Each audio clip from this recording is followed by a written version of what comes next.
윤계상, 하정우, 윤진서 주연의 비스트 보이즈에서 등장한 윤계상, 윤진서 커플 이야기를 해볼까 합니다. 칫솔이 왜 그렇게 많아?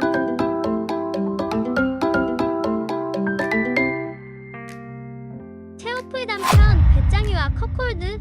단편 소설의 내가로 정평이 나 있는 러시아 작가 체오프는 체오프 단편선에서 짤막하지만 여운이 있고 담백하지만 우직한 맛을 주는 단편을 많이 기록했는데요. 거기에 보면 배짱이라는 소설이 있습니다. 이 단편 이야기는 체오프가 의사였기 때문에 의사 생활의 경험을 토대로 스토리를 기록한 듯합니다. 이야기는 대충 이렇습니다.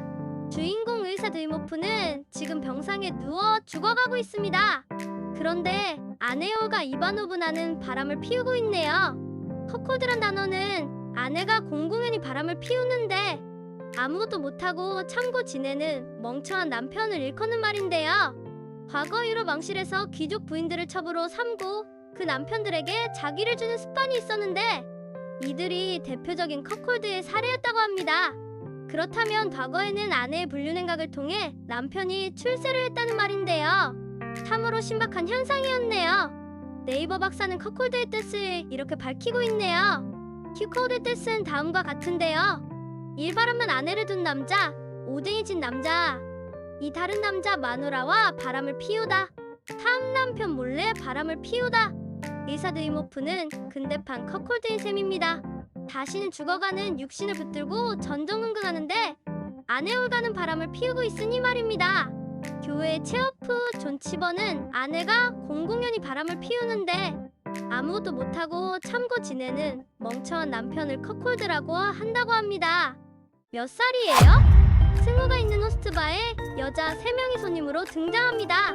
지원, 윤진서, 선주, 배진아, 주용이주. 이들은 아마 술집 여자이거나 비슷한 화류계 쪽에 일하는 것으로 보입니다. 하지만 제가 영화를 2번째 볼 때 놓친 대목이 있던데요. 윤진서는 안마방에 출근하고 있었습니다. 이 세 여자는 자신을 템프로라고 구라를 칩니다. 템프로가 뭔지 아시죠?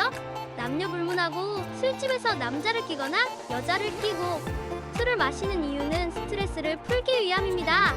다들 자신의 생의 불만과 고통과 아픔과 스트레스를 보상받기 위해 비싼 돈을 지불하는 것입니다.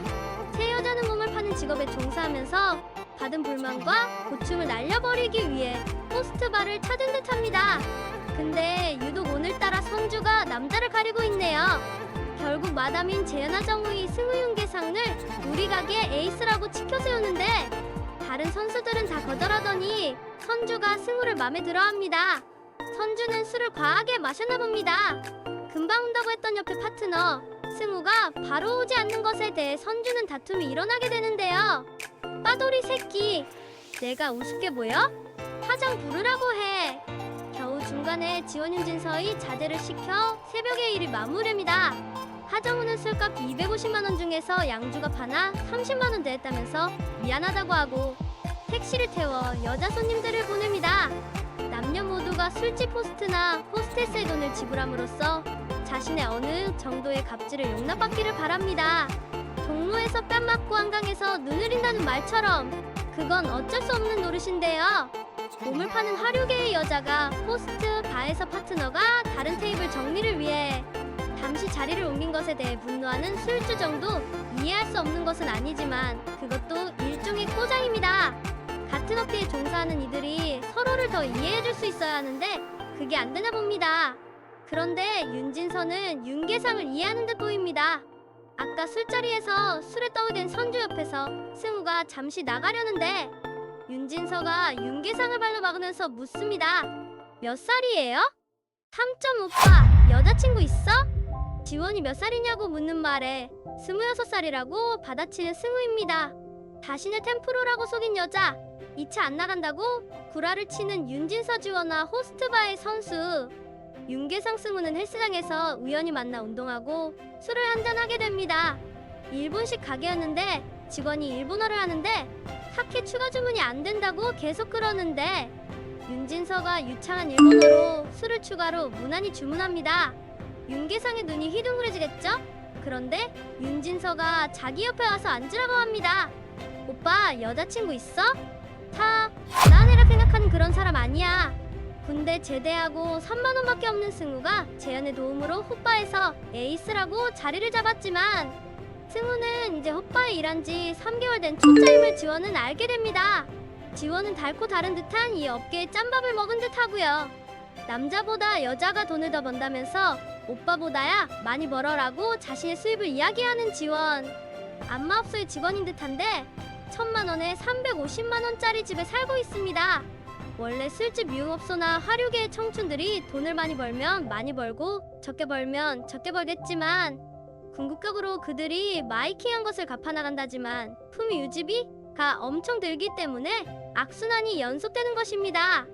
마이킹이란 성매매 업소에서 업주에게 성노동 여성들이 돈을 빌리는 것을 말합니다.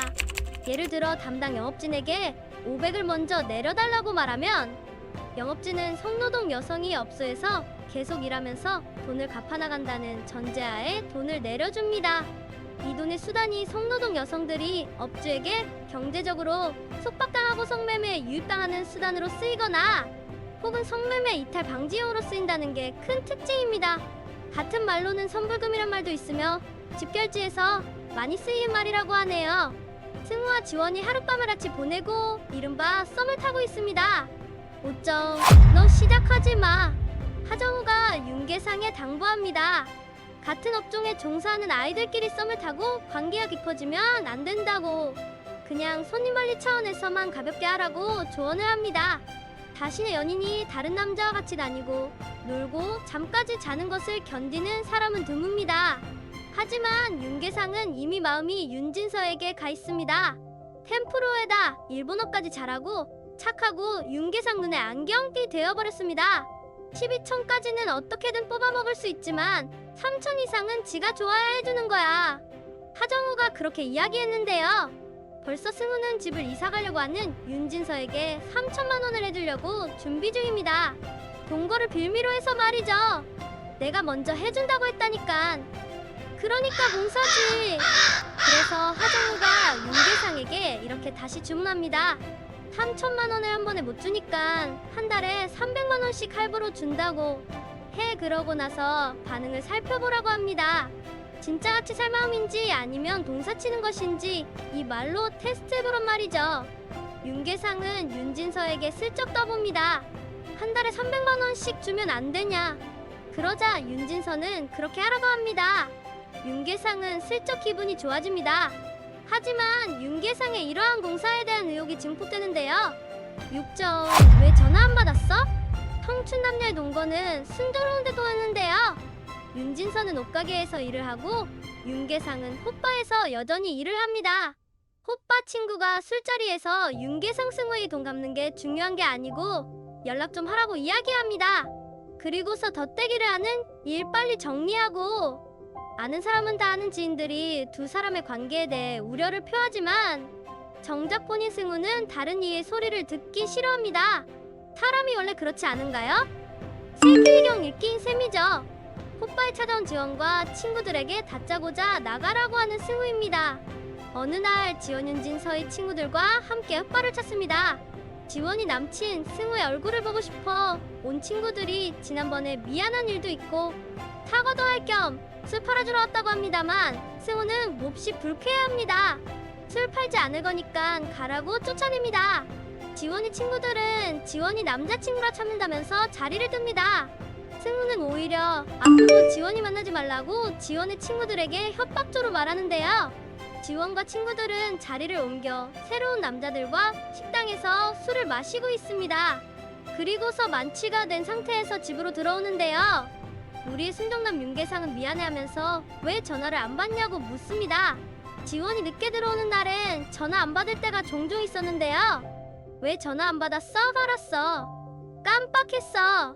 그리고 아침에 지원이 밤새 무슨 일이 있었는지 자기한테 한 달에 500만 원씩 주는 거 2달치만 먼저 주면 안 되냐고 합니다. 다초지종을 들어보니 아는 사람이 미국에서 신발이나 의류를 때려주면 그걸로 쇼핑몰을 차릴 거라는 지원의 계획이었습니다. 자고 있는 지원이의 핸드폰에 연락처를 따서 전화를 해보니 여자들 목소리가 가득한 가운데 한 남자가 전화를 받습니다. 영화는 승우가 밤에 흑발을 출근하면 지원은 나이트클럽에서 친구들을 만나기도 하는데 거기서 예전에 알던 세훈과 마주칩니다. 세훈은 이전에 지원의 집 앞까지 지원을 데려다 주기도 한 친구였는데요. 앞으로 이야기할 칫솔의 주인공 중에 한 사람일지도 모르겠네요. 무언가 균열의 조짐이 보이는 커플입니다. 실정 칫솔이 왜 그렇게 많아? 승우가 자고 있는 지원 옆에서 웁니다. 왜 우냐고 지원이 묻자 승우는 나쁜 꿈을 꿨다고 합니다. 그러면서 너 혼자 사는데 왜 이렇게 칫솔이 많아? 그 많은 칫솔 내가 쓰진 않을 거 아냐? 나 오빠가 무슨 말하는지 모르겠다. 승우가 창 쪽으로 돌아 누우면서 계속 웁니다. 칫솔이 왜 그렇게 많아? 두 커플이 지원의 집에서 처음으로 자고 난 후 그때부터 쭉 걸렸던 게 칫솔이었습니다. 무슨 여자가 혼자 사는 집에 칫솔이 10여 개가 넘게 꽂혀 있었으니까요. 승우의 의혹이 증폭이 되기 시작합니다. 8점 지원이랑 무슨 관계야? 옷 장사를 하는데 돈을 대주기로 한 승우는 지원이가 세훈을 만나러 가는 길에 자신이 기어코 태워주고자 합니다. 그리고 세훈을 만납니다. 지원은 승우가 세훈을 만나는 것을 껄끄러워했는데요. 승우가 세훈을 만나려고 하니까 지원은 계속 만류합니다. 오빠가 왜 그 사람은 우리랑 틀려? 그런 관계 아니야. 그런 관계? 여기서 승우는 빡칩니다. 다시는 아무 말도 안 했는데 지원 자신이 구려서 그런 관계라고 말하고 있다고 지적합니다. 단호하게 승우는 세훈을 만납니다. 큰 대로에서 세훈의 멱살을 잡으면서 묻습니다. 지원이랑 무슨 관계야? 너 지원이랑 같이 쪽팔린다면서 승우의 이런 행동을 지원이 제지하고자 합니다. 헉! 승우가 지원의 얼굴을 가격합니다. 지원의 얼굴에서 피가 흐릅니다. 닿았어? 안 닿았어? 승우의 분노가 폭발합니다. 9점. 넌 공사 사이즈도 안 나와. 칫솔이 왜 그렇게 많아? 에서 시작된 불씨가 이렇게 불바다를 만들게 됩니다. 하지만 승우의 이런 일련의 행동은 지원을 향한 순수한 애증이었다고 보고 싶습니다. 결국 두 커플은 헤어지게 됩니다. 도로변에서 피 흘리면서 주저앉은 지원을 놔두고 집으로 돌아온 승우. 한참 후에 도어락이 열리면서 지원이 들어옵니다. 내 몸에 손대지 마. 나 만나면서 계속 만났지?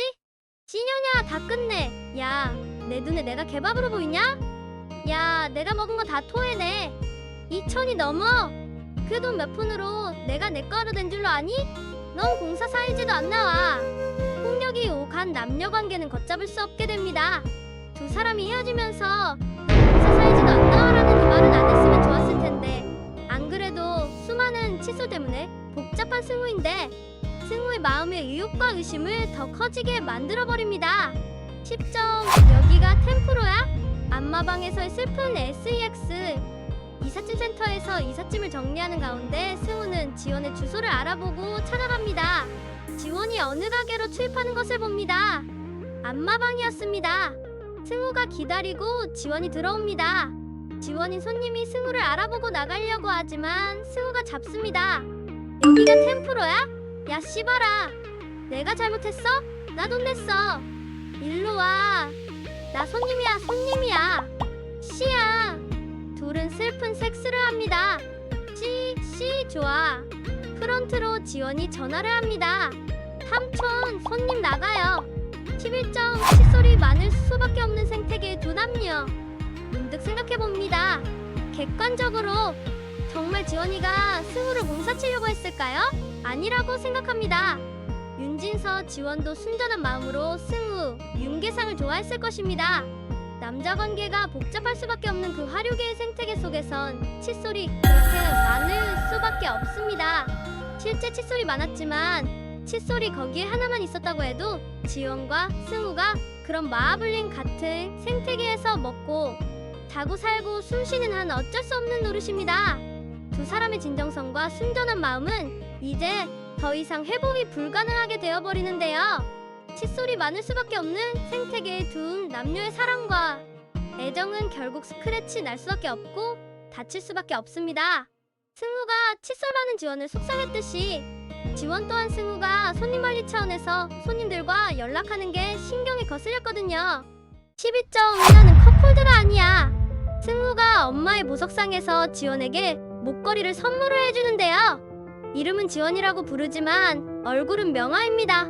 저도 두 번째 몰 때서야 알았거든요. 갑자기 등장한 낯선 명화가 지원으로 물리고 있네요. 아마 승우의 무의식 속에선 자기가 이상적으로 여기는 지원의 모습을 딴 여자로 구현한 게 아닌가 싶은데요. 엄마의 가게에서 보석을 샀으니 당연히 가격을 지불하지 않고 나가려는데 직원이 붙잡습니다. 돈 내라고! 승우가 외칩니다. 이거 우리 엄마 가게이고 다 내 거라고. 그런데 직원이 팔을 붙잡고 놔주질 않네요. 엄마는 지원이라는 명화와 이야기를 하면서 자기 이야기를 듣지도 않습니다. 꿈이었네요. 지원의 집으로 찾아가는 승우. 하지만 지원은 승우를 지나쳐갑니다. 너 이제 나 아는 척도 안 하냐? 나 안 보여? 너한테 나는 뭐야? 나는 사는 것 자체가 피곤한 애야. 진짜 내가 내한테 왜 이런다고 생각해? 돈 때문에 그래? 너 그렇게 살면 안 돼. 다시 시작하자. 승우의 진정 어린 호소가 담긴 갈구입니다. 지원이 047회가 아니라는 것을 알기 때문에, 아니 아직도 지원을 사랑하고 있기 때문일 것입니다. 단지 칫솔이 많았기 때문입니다. 하지만 지원은 단호합니다. 너만 없어지면 된다고 꺼지라고 이야기합니다. 승우는 지원의 이 말에 도저히 참을 수가 없습니다. 승우는 지원을 만날 때 자신이 준비했던 시카를 한번 떨어뜨렸거든요. 지원이 승우에게 조금만 더 신경 썼더라면 그 칼을 볼 수 있었을 텐데요. 지원은 승우의 모든 것에 대해 정신줄 놓은 상황입니다. 그러니 승우도 지원에 대해 정신줄을 놔 버립니다. 다시 시작하자는 말은 승우의 최후 통첩이었던 셈입니다. 아파, 차가워. 앞에서 체오프 이야기를 했는데 승우는 나는 컵코드가 아니야 라고 외치는 듯 합니다. 또 한편으로는 자신의 애정의 대상에 대한 분노와 배신감의 액션이 터져 나온 것이기도 합니다. 하지만 칫솔이 많은 생태계 군인 그 남녀는 의외로 인한 불통이 부작용이 되고야 말았습니다. 칫솔이 많기 때문에 더 서로를 믿고 의지해야 하는데요. 서로를 향한 균열이 나중에는 두 사람의 애정의 공든탑을 여지없이 무너뜨리고야 마는데요. 솔직히 승우의 연기의 상는 컵콜드는 아니었습니다. 아내가 공공연히 바람을 피우는데 아무것도 못하고, 참고 지내는 멍청한 남편한테 제 컵콜드는 아니었습니다만 그 반대이면 반대였죠. 하지만 결국 두 연인은 그 오해와 불신의 벽을 뛰어넘지는 못합니다.